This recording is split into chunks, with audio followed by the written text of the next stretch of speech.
どうも、こんにちは。デミコです。はい。ですね、今日はね、何をやろうかってね、何と散らかしてんだっていう話なんだけど、ですね、以前にね、コメントの方でね、リクエストをいただいてたんですよ。モザイク編みね、これ見てわかる通り、これ、モザイク編みね。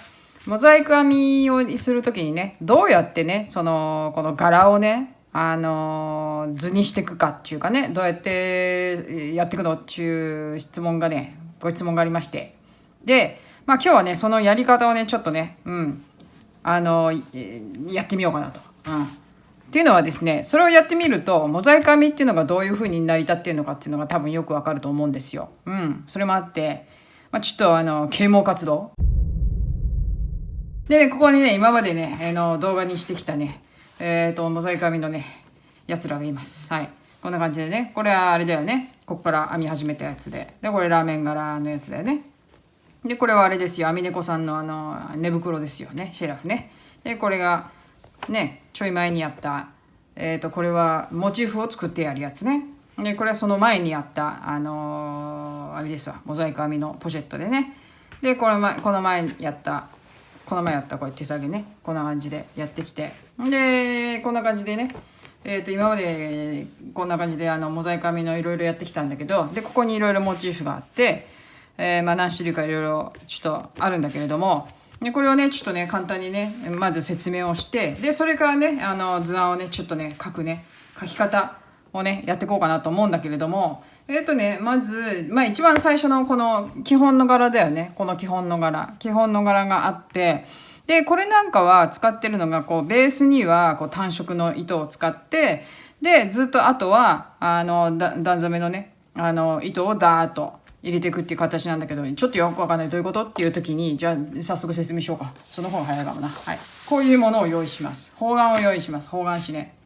何でもいいです。これね、私はね、あれです。自分で作った。方眼用紙ね、自分で作って、プリントアウトして使ってるんだけども、基本的にはね、あれですよ。最低では2本の違う糸を使っていく感じになるわけですよ。ね、2本のね。で、このモチーフの場合は、こう中心から編んでいくやつなんで、こんな感じで、いろんな色使ったり、それともこういうグラデーションみたいな感じでやったりとかするときにすごく、こう中心からバーッといくときにね、こうやりやすい。これ段染めのやつだね。この前、いつだかね、これはお見せしたと思うんだけど、こういう感じでね、グラデーションにしたり、こういろんな色基地的なね、感じの色でね、こうやってみたり、こっちもグラデーションだけど、こんな感じでグラデーションにするには、モチーフは中心から編むからいいんだけれども、こっちなんか基本的な編み方ね。基本的な編み方は下からっていうか、ザーッと編んでいくじゃないですか。私は、袋状のものを編むことが多いわけです。で、なんで袋状にするかっていうと、最初から袋状にするかっていうと、1枚のものをビャーっとね、基本的にはね、編むわけですよね、やっぱりね。で、その時にね、こう、両端でね、糸がジャーっと出てくるんですよ。その理由、それもあるから説明していくんだけれども、一応2本の色で、いきなり始めるけどさ、2本の色で編んでいくんだけれども、交互にね、こう色を基本的に入れていくわけです。基本です。本当に基本からやります。こうやってね、一段ずつ違う色を入れていくわけです。なので、ちょっと薄めの色でこうやって描きます。とりあえず。一段おきにこう違う色を使うわけですよね。で、ここで模様を入れていくときにどうするかっていう話なんですよ。なので、この違う色で編んでいく。しかも、編み方としては、もうこうね、右側から左に全部編んでいくわけだから、糸が全部端っこにこう残るわけですよ。普通に1枚こうやって編もうと思うと。ね。それが嫌だから袋状にするわけです。それが嫌なので袋状に編んで、そうならないように、こう円状でぐるぐるこう上に編んでいく感じにする。もしくは、この、あれだね、モチーフにしちゃえば出ないじゃん、そんな糸。でも、本来、基本的に一番最初に、編み方としてやるには、やっぱこれだよね。一枚のものをバッと編むとなると、両脇にガーッと糸が全部残っていく。右から左にね、ダーッと編んでいくから。ね。で一色ごとねこう変えて色を変えて、いや変えなくてもいいんだよ、変えなくてもいいんだけど分かりやすいように説明するとこういう感じになるわけですよ。でまずじゃあこの一番基本のこの編み方、これどうやって図にしていくのっていう時に、ここね一番下の段白とするわ。で2段目ねこう薄く入れてあるでしょ。ね1段おきに入っていくわけですよ。でねこれ幅5で取ってあるけど、5か6か6で取ってあるけど、6で取ってあるってことはまず残す色をもう少し濃いめの色でさこうやって入れるわけ。6なわけよね幅が。でこうだーっと上がってくでしょ。上がってってるの、どうやって上がってってるのっつったらこうやって上がってってるわけですよね結局。でこの色塗ったところに合わせてこうやって塗ってくんだけどもね、こうやってねこうやってで6個で1目なんで、次のところまでここが色入ってるでしょ。2段目に色入ってる、4段目に入ってる、6段目ね、6段目、今度は6段目でこうやって横にしていくわけです。でこう上げてここ8段目こういう感じでね染めていくわけですよね。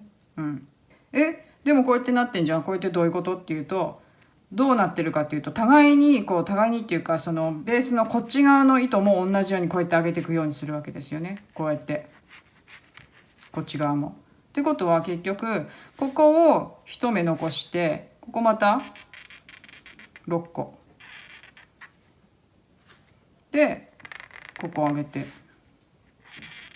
ここ上げてここ上げてここ上げて、こういう感じでいくわけよね。でそうするとこっち側の白い部分もこうやって上がってくるでしょ。だこういう感じでゆっくりね色を入れたところ12345ね、ここまで色を入れた段に模様を入れていく感じになるわけですよ。こういう感じでこ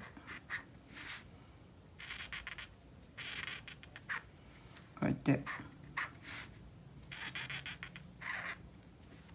でここもこうやって上げられるでしょ。で、6ついっちゃってもいいけどこういう感じで、この辺でやめとこうか。で12345ここまででこっち側も同じように1234566で下げていけばいいだけでね、こうやって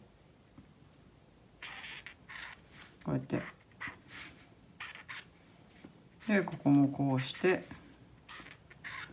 こういう感じでね、そうするとこういう形になるわけだからね。これね一段おきに違う色を入れる。もう本当に最初はこれで始めた方がいいよ本当にね。その方が全然分かりやすいから、2色で色を変えていくっていうのが一番最初やりやすいから。なので1本目これは白として、これを灰色とすると1本目白、2本目灰色、3本目白、4本目灰色って入れていくわけですよ。でその時にどうやってこう上下つなげていくかっていうと、普通は筋編みしてるけどこの縦の部分は上の段から下に下ろして長編みですくっていくっていう感じになるわけで、その時にどこで長編み編んでんのっていうのを目印が分かるようにつけとくわけよ。最初分からないだろうから、パッと見た目分かんないからどこで下ろすのかっていう時にこうやってここだとね、こう長く降りてるところの上の部分、ここで下ろすんだよっていうのをこうやって入れていくわけ。とりあえず色がついてるところを先にやるけど、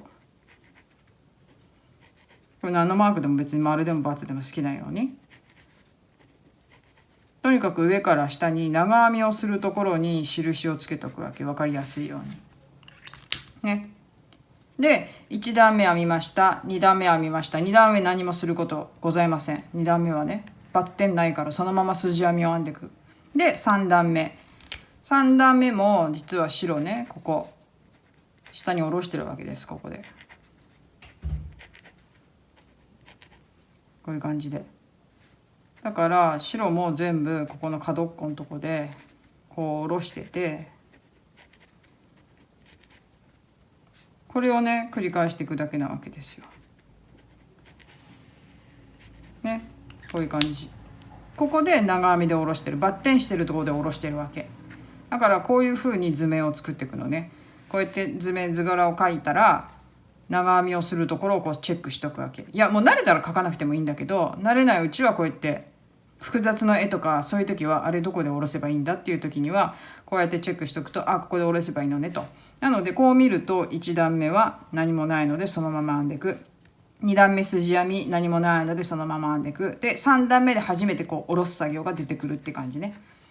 こんな感じでね図をね描いていくわけで、これが一番簡単なやつ。あれじゃあこうやって1段ずつこうやって上がっていってる、それは分かった。はい、じゃあ例えばこれの場合この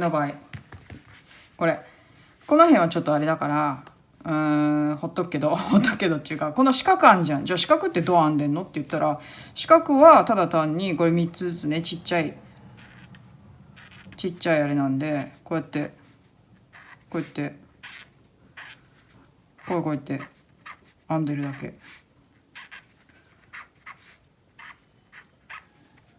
こうやってね1個置きでも2個置きでも好きなように編めばいいんだけど、でこれをやると多分ちょっとわかるかな。今度こ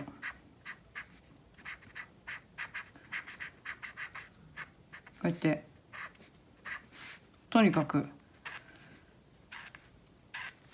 色が塗ってある段のところに印を入れて、印っていうか横のね筋入れて、それを縦でつなぐ。これはもうだからなんていうの、横はどんだけでも伸ばせるんだけれども、縦だけはそのなんていうの、この色で編むところに入れていかなきゃいけないから。でその時にあれじゃあどこで下ろしてんのって言った時に、とりあえずこれはすぐ分かるじゃん。ここってここで下に下ろしてますよっていうのは分かりやすいよね、色がついてるやつはね。で白いところ、ここも同じように考えなきゃいけないから、じゃあこれってどこで下ろしてんのって、基本的にはね白いところから下に下ろさなきゃいけないわけだから、白い部分はね。そうすると白い線ってここ間じゃん。なのでここで下ろしてるわけです。ここで下ろしてるのね。ここで実は下ろしてる。で白い部分ここあるけれども、もう一回ここで下ろしてる。そしてさらにこの間の白いところここで下ろしてんだよね。こんな感じで下ろしていくわけで、もちろんここでも下ろしてるしね。じゃないとここかぶってこないから、こういう感じになってるわけですよ。こういう感じにしていくと、このねここは1段しかないけれども、四角っていうのがここよく見ると分かるけど、ここに2つ降りてるでしょ。ここ実は白いのが縦にこういう感じで模様が入ってくる感じになるわけです。はい、なので絵を描く時っていうのはこうやって色の部分と、これは白と灰色でやってるからね、灰色の部分と白の部分、こう灰色同士を上下でつなぐことは可能です。白い部分を上下でつなぐことは可能です。だけどその糸が入ってる色のところ以外にこうやって中途半端にこの色を例えばこういう感じでつなげるってことはできないってわけです。縦につながるときは必ずここの線からここの線、ここの線からここの線、ここの線からここの線、ここをつながないといけない。で縦にこんだけ、縦はいくらでも伸ばせます。だけど止める場所を気をつけなきゃいけない。で止めると全部をバーッとやるわけじゃないから、全部ねいちいちその場所で下に長編みで拾っていかなきゃいけないっていう話になるわけです。こういう感じね。これはねちょっとこれはできないよと。でもこれはできるよ。そういう感じで絵を描いていきますね。じゃあねちょっともうちょっととにかくこうね、最初は2色で考えた方がいいです。その方が絶対分かりやすい。でじゃあね、このラーメン柄あるでしょ。ラーメン柄をどう描いていくかっていうと、ここでラーメン柄下がね1234567斜めなわけですよね。斜めなわけ。1234567斜め入れるでしょ。斜めで次縦に伸ばす時3段分にわたってるわけですよね。色の部分3段分なので、こことここを通してこう引いていくわけよね。縦で引ける場所はこの色が入ってるとこまでなので、そうすると5段になるよね。5段一応ね、トータルでね5段で、その後どこまでいくかっていうと1234ね、4目5目か5目だな、5目いってる。5目横に行く。横はいくらでもいけるからね。5目いって、で次の段までこうね落として、でこれで終了になってるわけで、こっち側は全部またこうやって下ろせばいいよね。で1234567全部で7目進んで、でまたここまで下ろして、で5目で3段分上がって3目、これの繰り返しをすればいい。1234567でしょ。7で5で下ろしてこ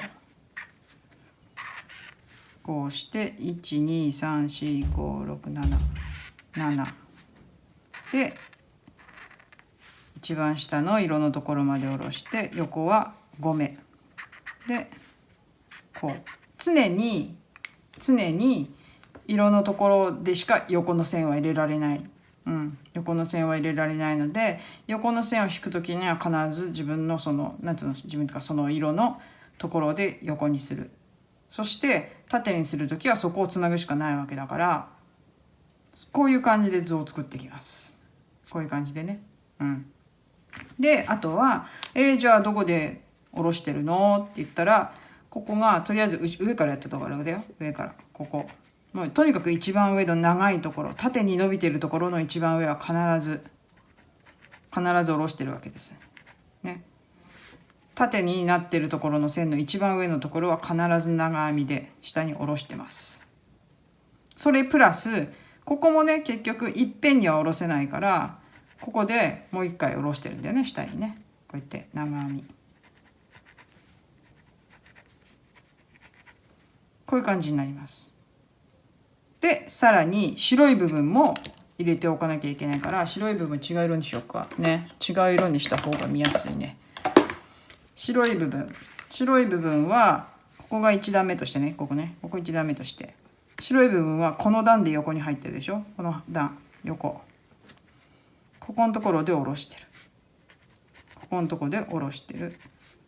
でこの中の部分ね、長い縦に伸びているところの一番上で下ろしてるんだから、必ずこことこことこことこことこことここは必ず下ろしてる。それ以外に下ろしてるところね、さらに上に伸びている縦のところ、縦線が入ってるところ必ず長編み下ろしてるんで、ここも降りてます。ここもね、じゃあここも書いとこうかね。そうするともう一段上まで、ここまでかぶること考えたら、ここからも降りてるよと。こんな感じ、こういう感じで入れていくわけですよ。でこのバッテンがないところはもうただとにかく筋編みしていけばいいわけ。どんな柄が入っていようが、ここが例えばね、ここ白降りてんじゃんって言っても、ここ気にしないでとにかく筋編みだけを入れていく。とにかくバッテン印がないところは筋編みをひたすらしていけばいい。でその次の段になった時に上からかぶせていくから、そうすると初めてここは白くなるわけだから、とにかくこの長編みをするところがないところはひたすら筋編みをすればいいっていう形になるわけです。なんとなくわかるかな。なんとなく。でも基本的にはこのこの交互にね入っている色のところ同士をこうやってつなぐことはできますよとね。こういう感じでそれを横につなげて、そうするとほらこれで柄が一つできたようなもんですよ。で横のところこの筋入ってるとこには色入れられるんだから、ここに入れるでしょ。そうすると例えばじゃあここもこうやってちょっと入れようかなと、入れられるじゃんって。で縦に下ろせばいいわけじゃん、次のところまでね、ここまでね。そうするとここつなげてもいいわけですよ、こういう感じで。そうするともうこれで一つ柄ができちゃうわけで、ここ横行ってもいいしね、こうやってこういう感じでね柄を作ってきます。自分の作りたい柄がある時に、とにかく色の部分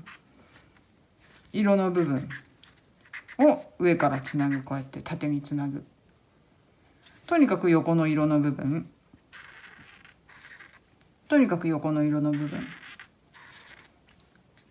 そしてそこを縦につなぐ。そうするとね、縦につなげるわけだから、ここの部分とはね。でここは横真ん中入れたいなと思っても、結局ここはさ白じゃん。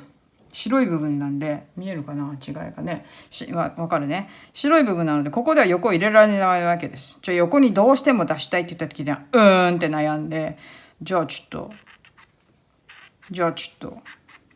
こんな感じで出そうかなとかね、こういうこともできるわけ。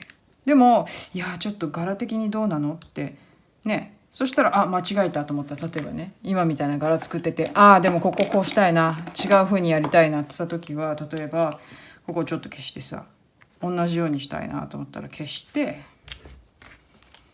ここをこうすれば縦横同じことになるわけですよね。こういう柄が一つできるわけです。こういう感じで修正器もよく使います。だから書いてみて、あれ違うなっつったら修正器で消せばいいんだけれども、こういう感じでね絵を描いていきます。ちょっと待って、なんとなくわかるかな。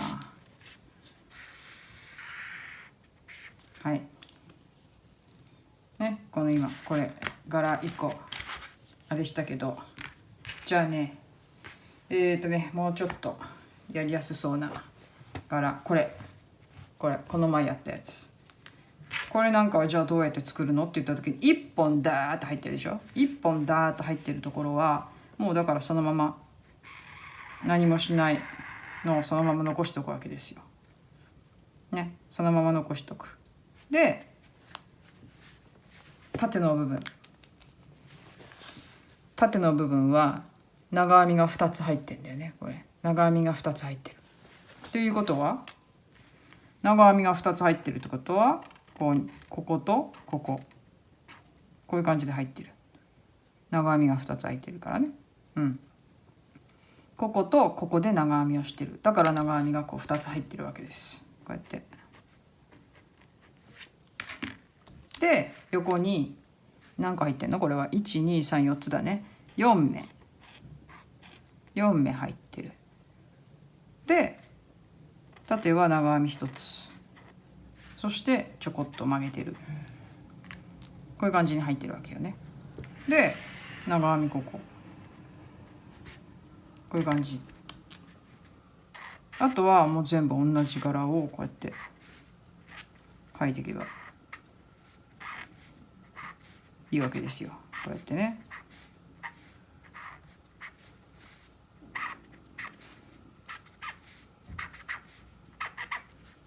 でこことこことここでこういう感じで長編みを下ろしてる。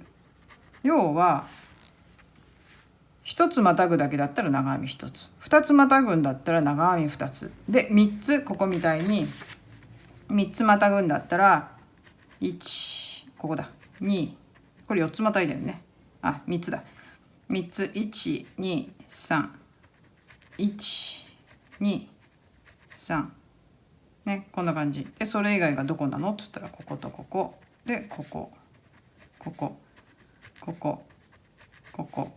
でこことここ、色の部分はこれだけ長編みしてるところがあるということになります。そして白い部分ね、こっちも見てもらえると分かるけど、白い部分はどこで長編みが入ってるのって言ったら、ここ縦の部分の一番上縦の部分の一番上、とりあえずここに入ってる。それ以外はここにも入ってる。そしてここにも入ってる。とにかく柄を始めるのは次の段。そこに、その段の色じゃない色がかぶってるとしたら、その色を入れていくのは次の段。今編んでる段では何もできません。次の段から下ろしてくるから、違う色が入ってるところの作業は次の段を編んでる時っていうことになるわけです。はい。じゃあここもね見ていくと、こことここね、白の一番なんつうの、白っていうか切れてるところの長いところの一番上、縦線の一番上はとにかく長編みが必ず入ってる。そしてこことここにも入ってるよと、こういう感じで、あとはここここここここね、編んできゃ分かるんだけど、こういう感じで入ってるわけです。縦からね。で周り何も入れないんだったらここにも入ってくるしね、こうやってね。でここももちろん縦の何もない縦になるんで、こういう感じで。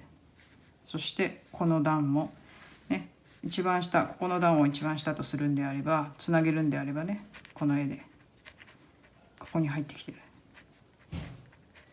こういう感じ。こういう感じで下の柄とつながる。だからここの例でいくと、どこ縦編みっていうか長編みしてんのっつったら、もうここだよね。縦の線の一番上は必ず長編み。縦の線の一番上は必ず長編みで、色のついてる部分はそれ以外にね、2つ3つまたいでないから、1つしかまたいでないから、これで OK で、白い部分の一番上も長編みで、ここだね、ここで、ここで、周りは他のね柄にもよっても変わるけど、とりあえず周りに何もないとすれば、間違えた間違えたよ。ここで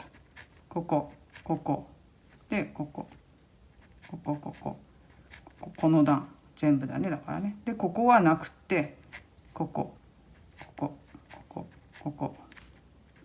ういう感じ、こういう感じで入っていきます。こういう感じで長編みが入ってくるっちゅうことになります。難しいかな。難しいかもね。でも基本的にはこれ縦線1個2個3個ね。でこれを横にこう、例えばこうしてつなげた時に、ここの3目分って言ったらいいのかな、縦で3段分か、3段分1回長編みで下ろすと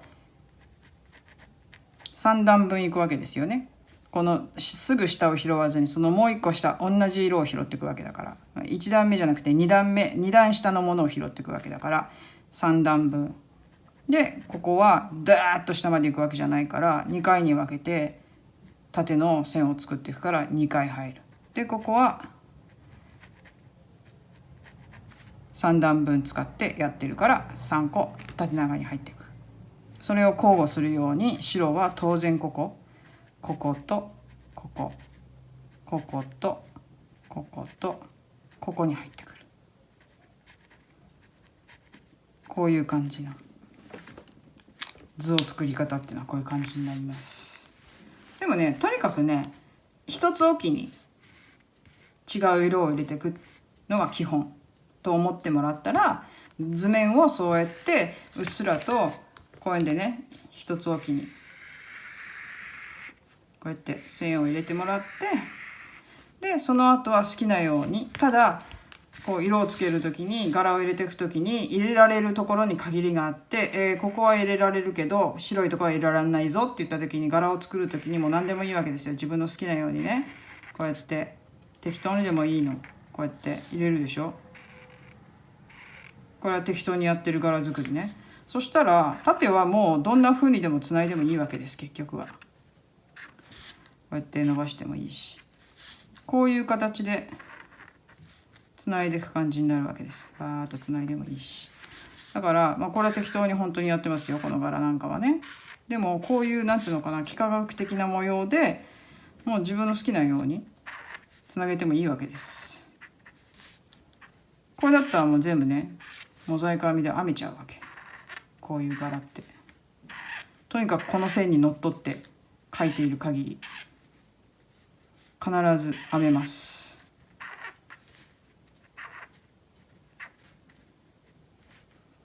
どうしようかね。で伸ばしてもいいし、こうしてこうして下ろしてもいいし。だから今描いたこの図ね、適当に描いてるでしょ。これ全部編めるわけですよ。全部編めちゃう。モザイク編みで編んだら全部これも編めちゃうね。最初の柄のところで下ろしていかなきゃいけないのがここここここここここ、次ここここここここここ、こういう感じで図を描いていきます。適当に、適当でも描ける。でこことこことここここここここここここ、こういう感じ。これで全部入れたかな。こういう感じだよね。こういう感じで図を描く。で白下がるところ、分かりやすいとこからやると、この辺ねまず描くでしょ。こうやってここここここここ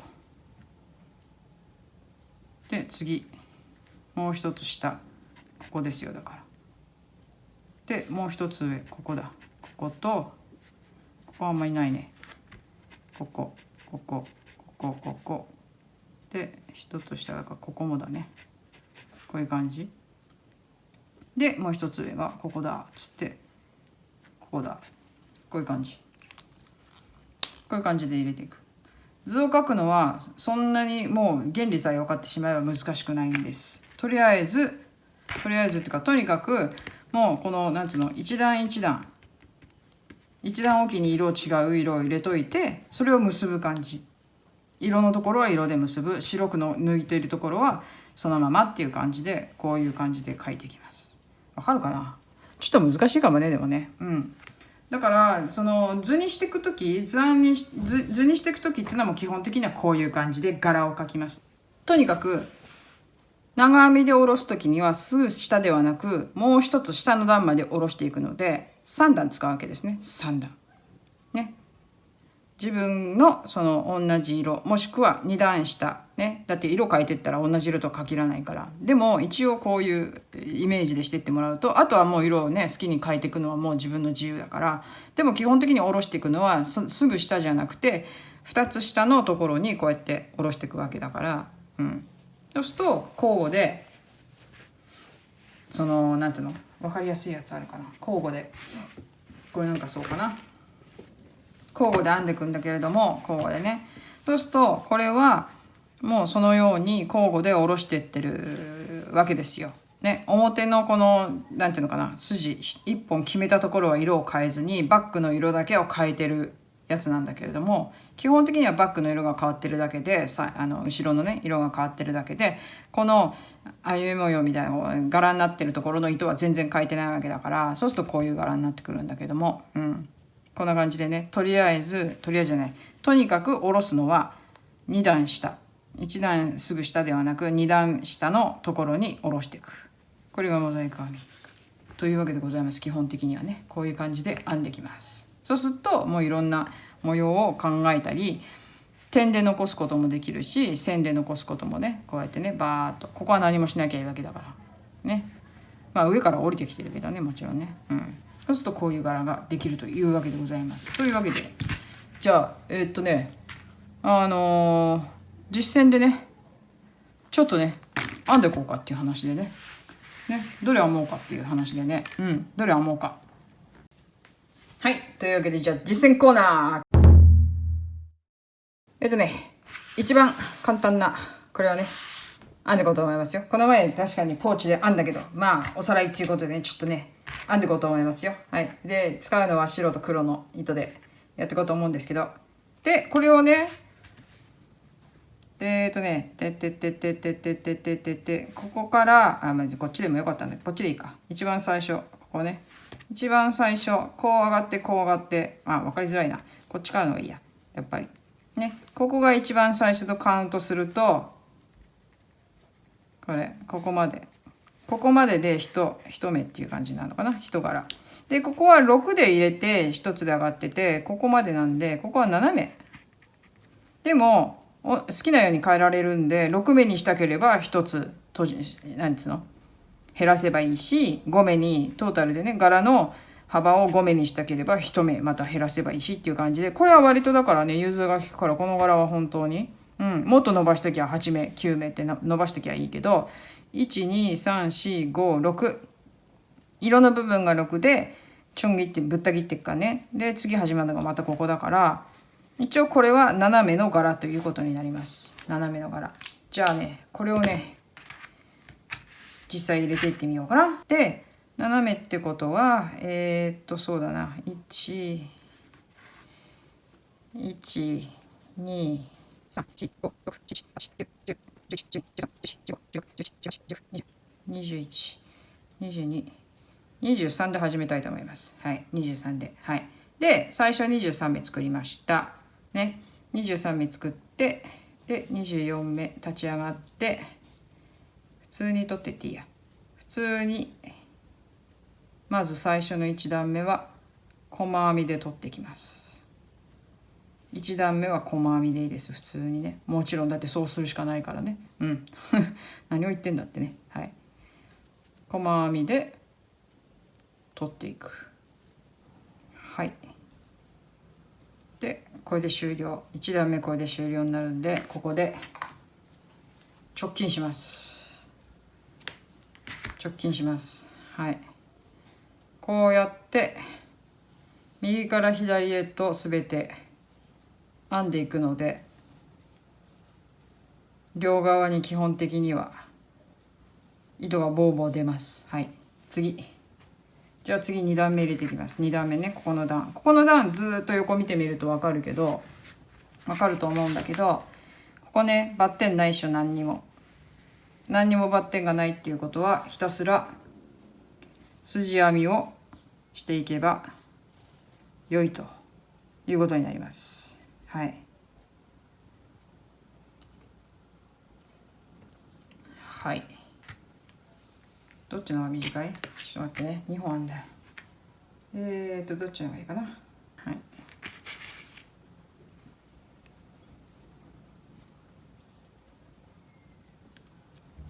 はい。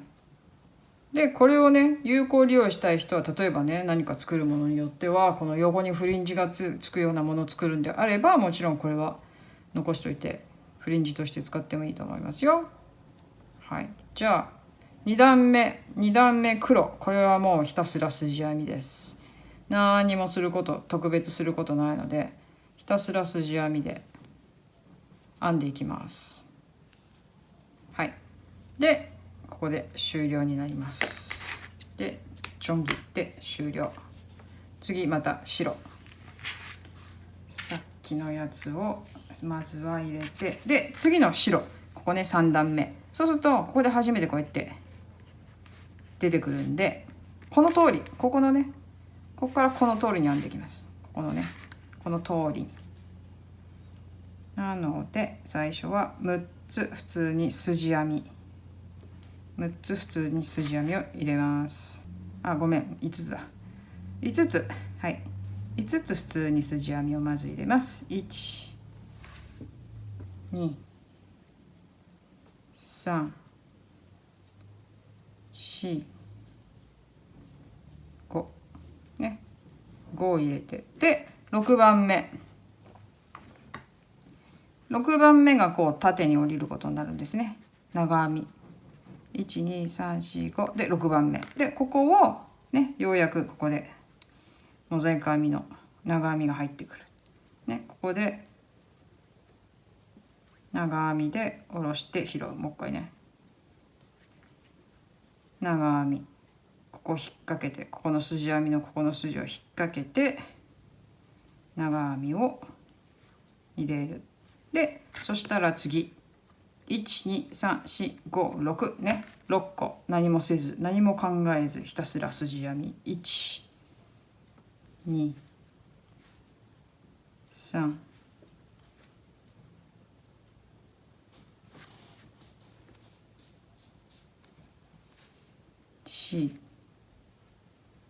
さっきの見えてたかな、56まあいいや、もう一回やるから6、はい、6個筋編みを入れましたね。6個筋編みを入れたら長編みで下ろすね。長編みで引っ掛けて、でここの下ね、ここの筋編みのここに入れて長編みで、また隣からね、同じとこ入れちゃダメよ。同じとこ入れたら目が増えちゃうからね2、3、4、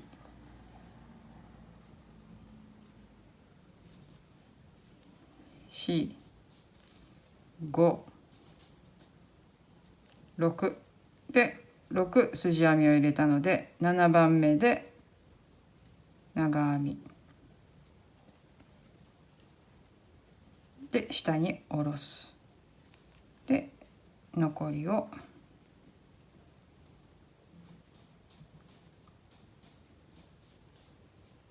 編んでいくと。ちょっと残り短いんでちょっとどうしよう、ここでちょっとずるしてここで終わりにするわよ、ここね、こういう感じで。そうするとこうやって下に降りていくのが入ってくるとね。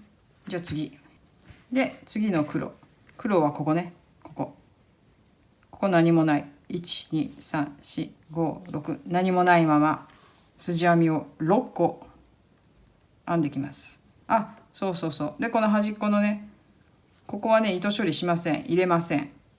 こうやって編む場合は筒状にね編んでいく時には別に入れちゃってもいいと思うんだけど、同じところでなんていうの、つないだ時にね、別に問題ないんだけど、こうやって1枚で、ね、横に編んでいこうと思うとこうやってここに全部糸が出てくるでしょ。これをね毎回こうやって入れて糸処理していっちゃうとこの分だけ厚みが出てきてこっち側に広がっちゃうの。ただでさえ広がりやすいんだよね。でこっちの方が特にねこういう感じだからただでさえ広がりやすくなるんで、基本的にはこの時点で糸処理はしない方がいいと思います。なので非常にめんどくさいです後で。だから私は筒状にいつもこうやって編んじゃうんだけどね。で今ね12345編んできたので6編んで7番目で長編みで下に下ろす。はい、ここで下ろす。つまりさっき白で落としたところね、下ろしたところの隣に下ろしていく感じになるのね。こうやって隣に。そしたらまた1、2、3、4、5、6ね、6編むとさっき下ろしたところの上に来るんで、その隣で下ろすね。絵見てもそうなってるでしょ。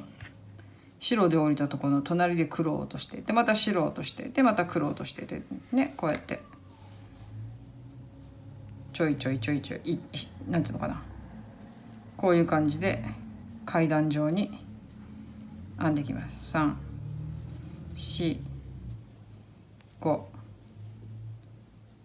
6で6で編んだのでその下に下ろす。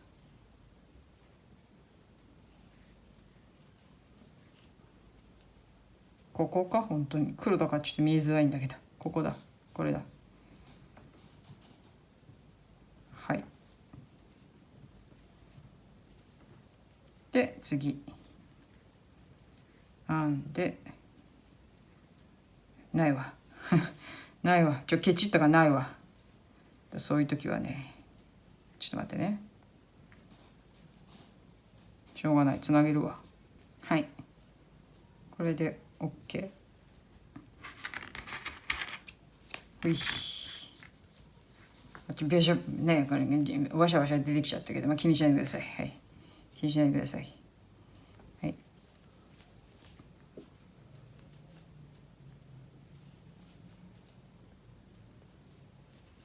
はい、これで拾って1、2と、ね、これで OK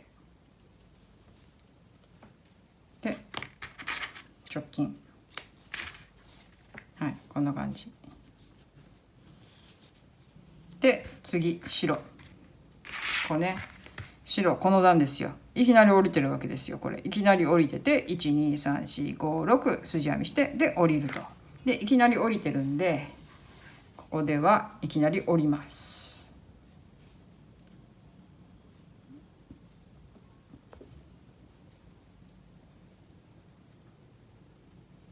よし、はい。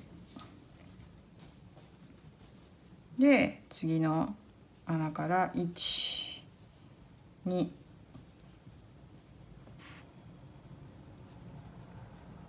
3、4、5、6、はい、6編んで、6編んだところでここの上にちょうど来るから、ここでお隣で下ろす。基本的にだからここまで来ちゃうともう数えなくても見てればいいわけですよ。2、3、だから自分が正しいとこ取ってるかどうか自信があればね、なかったら数えた方がいいよ。5、6、正しいとこ取ってるかどうかっていうのはね、こうやって下ろすでしょ、下から持ってくでしょ、こうやって。その時に次行く時にここ隣なんだけど、ここに行くんだけども、時々はずれてね、ここの本来は取らない場所にこう入れちゃうことがあるんで、それだとまずいんでね、確認しながら1、2、3、4、5、6と、ね、最初は数確認した方がいいね、やっぱりね、数えながら。じゃないと気がつかないうちに目数が増えていくなんてことにもなりかねません。はい、で隣で下ろして、で終了。もう一個で終了ね、ここでね。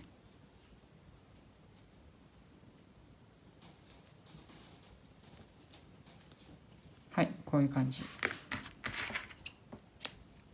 もう一段ぐらい編もうかね、もう一段ぐらい編もうかね。ほらできたでしょ、柄が。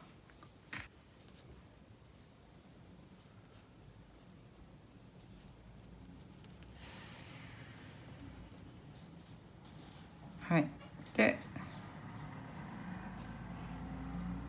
筋編みで次見ていただくと、今1個編んだよね、細編みじゃない、筋編みをね。で次は下ろす。で下ろしたら12345筋編みをして1つ下ろすね。今筋編みをしたのでちょうどこの上すでになので、次はすぐに下ろして拾う。で1、2、3、4、5、6、はい、6でちょうどさっき白が降りたところになってるんで、その隣で長編みを下ろして上げてくると。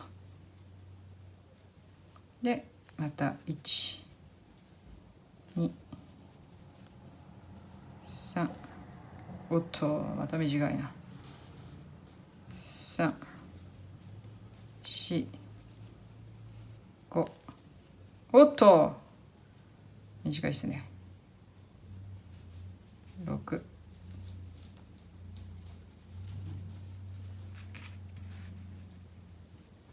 すいませんね、つなぎで6で6編んだのでね、ちょうど白が降りたところの上に来てるはずなので、そしてまたそのお隣で下げる、ね、下げて下から拾ってくる。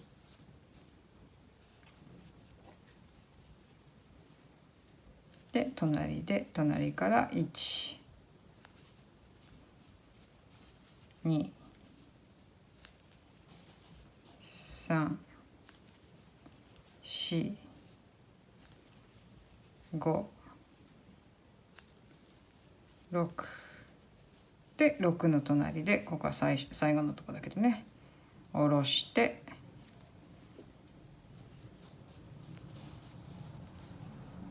で終了。こんな感じで編んでいくとこういう感じね、こうやって柄ができてきます。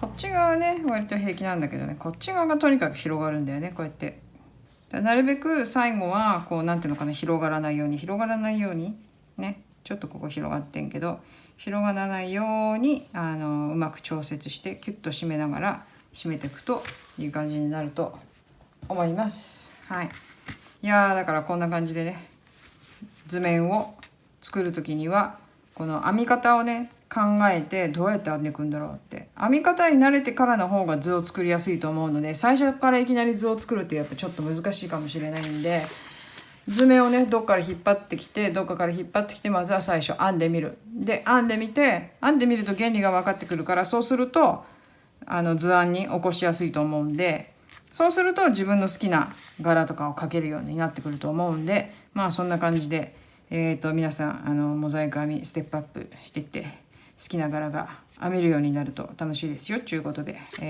モザイク編みを楽しんでみてくださいっていう感じです。はい、というわけで、今日はこんな感じでね、ちょっとねこれどうやって図面を起こすかっていうねことをちょっとやってみました。いやちょっと難しいかもしれないね。やっぱり編み方がこうなんていうのかな、頭に入ってないとちょっと絵を描くのはちょっともしかしたら難しいかもしれない。でも編み方さえもうなんていうの、その原理っていうかね、編み方の原理さえ頭に入っちゃえば図描くのはそんなに多分難しくないと思うので、基本的にはだからこういった2色で考えるのが一番楽なんで、あとはお好みで色を描いていけばいいからね。お好みで色を描いていくとよっしゃね、さっき言ったようにこれなんかは下の色はベースで、まあこれはこっちからこうね、今回こっち側から編んでるからあれなんだけど、下の色は単色でずっと置いときながらこうやって段染めの色をこう入れていくとか、あとはまあこんな感じでね、逆だよね、下の生地の色はずっと白で変えず柄の部分だけをこう色をねこうやって変えていくとか、あとはあとこれだよね、だからよいしょ、こういう感じで下をちょこちょこ変えていって表の色は全然変えないとか、まあ、いろんな組み合わせができるわけです。これも同じだよね。これも下のね色黒からベージュに変えたけれども、基本的なこの編んでる柄を編んでる色の灰色は変わってないよという感じ。よいしょね、これなんかも下の色は変わらずここ柄のところの糸だけを変えてる。でこれはベースは白で段染めの色でこう編んでるとこういう感じ。だからまあそうだな、一番楽に柄がなんとなく綺麗に色が出るのはやっぱりベースを一色に決めといて段染めの毛糸とかを使うと綺麗な感じで出るんじゃないかな。でこれが3色で中心から濃いの方から薄い色になってる。これもパターンもそんな感じ。これもそうだよね、濃いのから薄い色。これもまあ基本的にはまあ似たようなもんだけどね。でこれは段染めの糸をね使ってやってみるとこういう感じになるし、これは色吉でいろんな色を使うと、まあ、こんな感じでね、こういう感じでいろんな色でもできるよとね。まあ、基本的には白がベースとしては、基本的にはこっちは白だね、白入れてていろんな色、こっちは白を入れてるんだけど一瞬だけベースの色を黄色に変えたりとか、まあこんな感じでねちょっと色を組み合わせながら好きな色でやっていくといいんじゃないかなとね、こういう感じでございます。はい、というわけで分かりづらい説明で、すいませんでしたっちゅう分かりづらい説明かもしれないけれども、こんな感じで図案を描いてますよとね。今日はだからこの柄をねちょっと例にして復習復習をしてみましたが、単色同士でやるとこんな感じになります。これもいいよね、白黒もねやっぱりねいい感じだよね。であとはもうなんていうの、私がこうやっていつもこう袋状に編むのはこれね、これが嫌だからって話ですこれが嫌なんじゃ。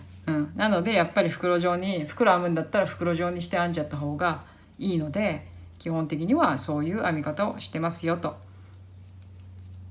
1枚ものでなんか編もうと思ったらもうこれはしょうがないことだからね、できちゃうんだけれども、そうじゃなくて、なんか袋のものを編むんだったら問題ない、だから私はいつもね、袋をね編む時、袋物を編む時にこうモザイク編みをちょっと使ったりするわけです。普通のこういうので作ると後がめんどくさいんで、そうじゃないもので、モザイク編みをしたいなっていう感じなので、基本的には袋物になってしまいますっていうお話でございます。はい、そういう感じです。はい。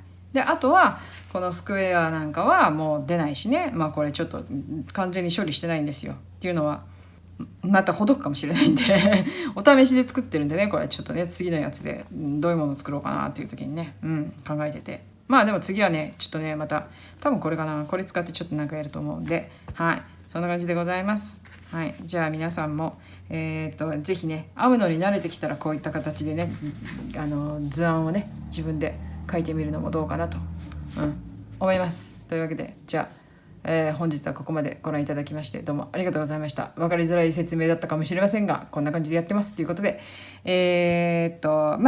参考にできるところがありましたら参考にしてみてください。では、本日はこれまでということで、じゃあさよなら。次はまたモザイク編みきっといくよ。いきます。はい、じゃあバイバイ。